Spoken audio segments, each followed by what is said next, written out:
Le ministre d'État, ministre de l'Administration territoriale et de la décentralisation, lui, s'est rendu à Bougouni, où il est accompagné de son collègue des affaires religieuses, Mahamadou Koné.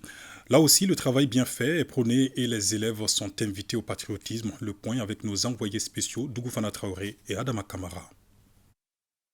L'école fondamentale de la mission de Bougouni reçoit des hôtes de marque à l'occasion de la célébration de la journée nationale de la souveraineté retrouvée. Il était un peu plus de 8 heures ce matin quand le ministre d'État, ministre de l'Administration territoriale et de la décentralisation, son collègue des affaires religieuses, du culte et des coutumes et le gouverneur de la région de Bougouni ont participé à la montée des couleurs.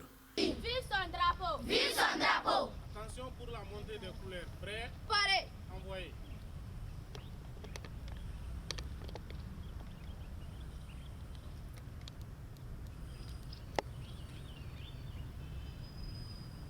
Elle sera suivie de la présentation d'une leçon modèle sur la journée dans la classe de la 9e année. C'était sur la souveraineté nationale et retrouvée.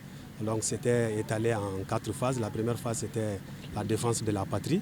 La deuxième phase, c'était la souveraineté nationale retrouvée.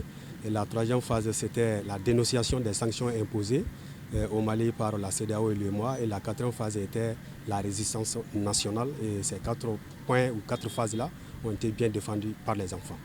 Le ministre d'État, ministre de l'Administration territoriale et de la décentralisation s'est réjoui du fait que les élèves soient au parfum des messages des plus fortes autorités du pays par rapport à la journée nationale de la souveraineté retrouvée.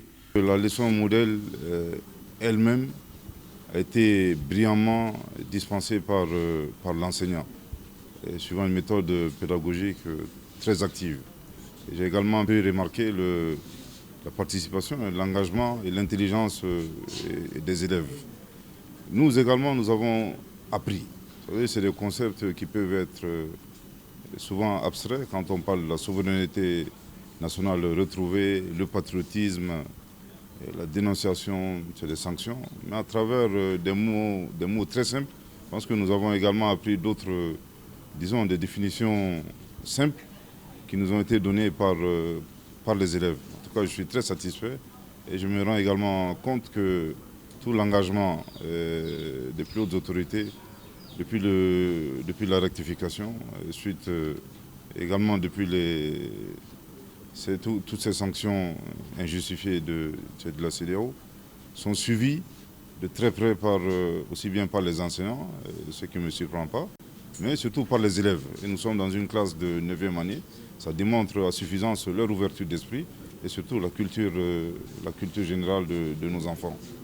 Les membres du gouvernement présents à Bougouni ont aussi pris part à la prière du vendredi à la grande mosquée de la ville. À la mosquée, c'était toujours d'exhorter les musulmans à la cohésion sociale, à la cohabitation pacifique et surtout de les exhorter vers la ferveur nationale qui doit être fêtée le 14 janvier, qui est la journée de la souveraineté retrouvée. Auparavant, la délégation ministérielle avait rendu une visite de courtoisie aux notabilités de Bougouni. Les sages ont réaffirmé leur soutien total à la transition et la capitale du Bani Mounouté s'est dit prête pour le référendum constitutionnel à venir. Une fatia pour la stabilité du pays a mis fin à cette cérémonie.